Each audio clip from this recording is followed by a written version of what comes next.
স্পেনের বিপক্ষে ফাইনালের আগে আর্জেন্টিনার ড্রেসিং রুমে আসলে কি হয়েছিল? বিশ্বকাপ ফাইনালে স্পেনের কাছে ১-০ গোলে হারের পর সবচেয়ে বেশি আলোচনা এসেছে আর্জেন্টিনার ড্রেসিং রুম। সোশ্যাল মিডিয়ায় অনেকেই দাবি করছেন ম্যাচের আগে ড্রেসিং রুমে বড় কোনো ঘটনা ঘটেছিল। কেউ বলছেন খেলোয়াড়দের মধ্যে মতবিরোধ ছিল, আবার কেউ বলছেন দলের ভেতরে চাপ তৈরি হয়েছিল। কিন্তু সত্যিটা কি?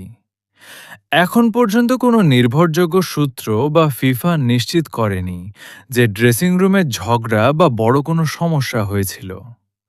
তবে ম্যাচের আগে একটি ভিডিওতে দেখা যায় লিওনেল মেসি সতীর্থদের উদ্দেশ্যে বলেন, সবকিছু ভুলে যাও, শান্ত থাকো, শুধু খেলায় মন দাও। এই বক্তব্যের পর থেকেই অনেক ভক্ত নানা ধরনের অনুমান করতে শুরু করেন। লিসেন্দ্রো মার্টিনেজ যে কিনা অন্য কোনো খেলায় শরীরে বড় কোনো আঘাত পেলে ব্যান্ডিজ করে মাঠে খেলে, আর সে কিনা সামান্য আঘাতেই মাঠ ছেড়ে চলে যান। এরকম ছোটখাটো অনেক বিষয় আছে, সেগুলো আর্জেন্টিনার ফ্যানদের মনে নানা প্রশ্ন তোলে। তবে আর্জেন্টিনা যে এতটা বাজেভাবে খেলেছে তার পিছনে কিছু না কিছু রহস্য আছে, সেটা একদিন না একদিন সোশ্যাল মিডিয়াতে ফাঁস হবেই। ম্যাচের দিক থেকে দেখলে স্পেন পুরো খেলায় আধিপত্য দেখিয়েছে।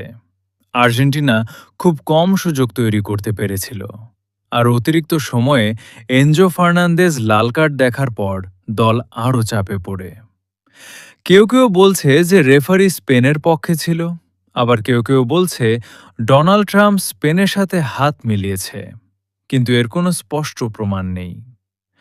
শেষ পর্যন্ত ফেরান তোরেসের গোলে বিশ্বকাপ জিতে নেয় স্পেন। তাই বলা যায় ড্রেসিং রুমের রহস্য নিয়ে অনেক আলোচনা থাকলেও এখন পর্যন্ত কোনো স্পষ্ট প্রমাণ নেই যে সেখানকার কোনো ঘটনার কারণেই আর্জেন্টিনা হেরেছে।